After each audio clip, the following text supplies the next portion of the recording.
आकाशवाणी द्वारा दक्ष की भर्त्सना, उनके विनाश की सूचना तथा समस्त देवताओं को यज्ञमंडप से निकल जाने की प्रेरणा। ब्रह्मा जी कहते हैं मुनीश्वर।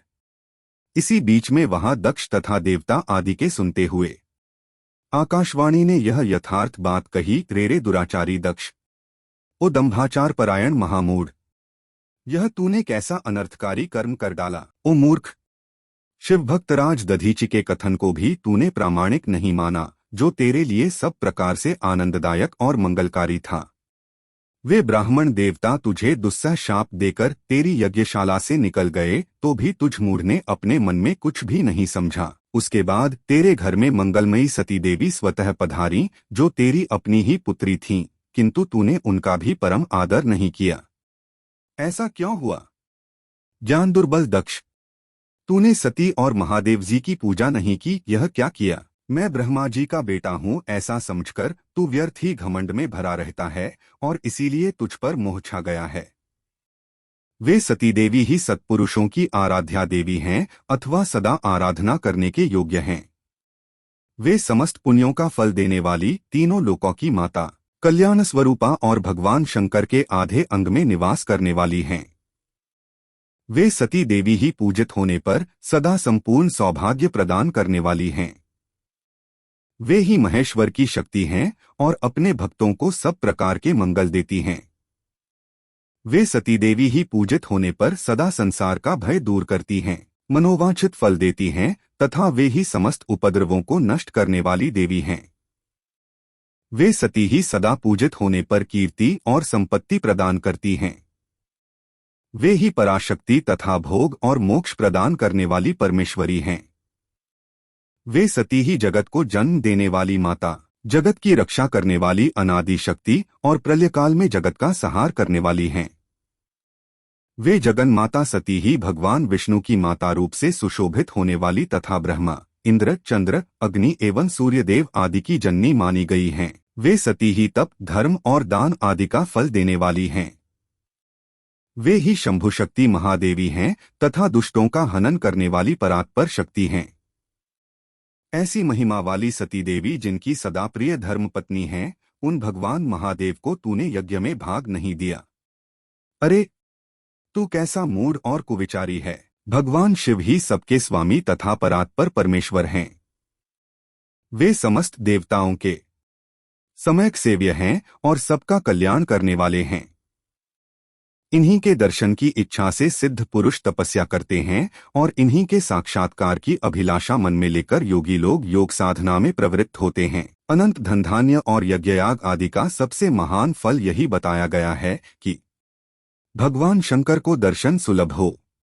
शिव ही जगत का धारण पोषण करने वाले हैं। वे ही समस्त विद्याओं के पति एवं सब कुछ करने में समर्थ हैं। आदि विद्या के श्रेष्ठ स्वामी और समस्त मंगलों के भी मंगल वे ही हैं। दुष्ट दक्ष, तूने उनकी शक्ति का आज सत्कार नहीं किया है, इसीलिए इस यज्ञ का विनाश हो जाएगा।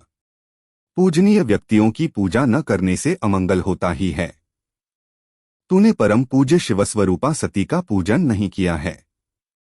शेषनाग अपने सहस्र मस्तकों से प्रतिदिन प्रसन्नतापूर्वक जिनके चरणों की रज धारण करते हैं, उन्हीं भगवान शिव की शक्ति सती देवी थीं। जिनके चरणकमलों का निरंतर ध्यान और सादर पूजन करके ब्रह्मा जी ब्रह्मत्व को प्राप्त हुए हैं, उन्हीं भगवान शिव की प्रिय पत्नी सती देवी थीं। जिनके चरणकमलों का निरंतर ध्यान और सादर पूजन करके इंद्र आदि लोकपाल अपने अपने उत्तम पद को प्राप्त हुए हैं, वे भगवान शिव संपूर्ण जगत के पिता हैं और शक्ति स्वरूपा सती देवी जगत की माता कही गई हैं। मूढ़ दक्ष, तूने उन माता पिता का सत्कार नहीं किया, फिर तेरा कल्याण कैसे होगा? तुझ पर दुर्भाग्य का आक्रमण हो गया और विपत्तियां टूट पड़ी, क्योंकि तूने उन भवानी सती और भगवान शंकर की भक्ति भाव से आराधना नहीं की। कल्याणकारी शंभु का पूजन न करके भी मैं कल्याण का भागी हो सकता हूँ, यह तेरा कैसा गर्व है? वह दुर्वार गर्व आज नष्ट हो जाएगा। इन देवताओं में से कौन ऐसा है जो सर्वेश्वर शिव से विमुख होकर तेरी सहायता करेगा? मुझे तो ऐसा कोई देवता नहीं दिखाई देता। यदि देवता इस समय तेरी सहायता करेंगे तो जलती आग से खेलने वाले पतंगों के समान नष्ट हो जाएंगे। आज तेरा मुंह जल जाए, तेरे यज्ञ का नाश हो जाए और जितने तेरे सहायक हैं वे भी आज शीघ्र ही जल मरें। इस दुरात्मा दक्ष की जो सहायता करने वाले हैं उन समस्त देवताओं के लिए आज शपथ है, वे तेरे अमंगल के लिए ही तेरी सहायता से विरत हो जाएं।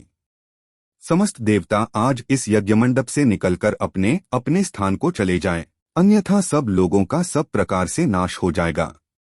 अन्य सब मुनि और नाग आदि भी इस यज्ञ से निकल जाएं, अन्यथा आज सब लोगों का सर्वथा नाश हो जाएगा। श्रीहरे और विधात, आप लोग भी इस यज्ञमंडप से शीघ्र निकल जाइए। ब्रह्मा जी कहते हैं, नारद संपूर्ण यज्ञशाला में बैठे हुए लोगों से ऐसा कहकर सबका कल्याण करने वाली वह आकाशवाणी मौन हो गई। अगर आप हमारे ज्ञान चैनल पर नए हैं तो सब्सक्राइब कीजिए, लाइक कीजिए, शेयर कीजिए, ताकि ऐसे ही अच्छी अच्छी वीडियोज हम आपके लिए लाते रहे और घंटी का बटन दबा दे ताकि नया वीडियो सबसे पहले आपको मिले। और यदि आप भोलेनाथ के भक्त हैं तो कमेंट में हर हर महादेव लिखना ना भूलिए। धन्यवाद।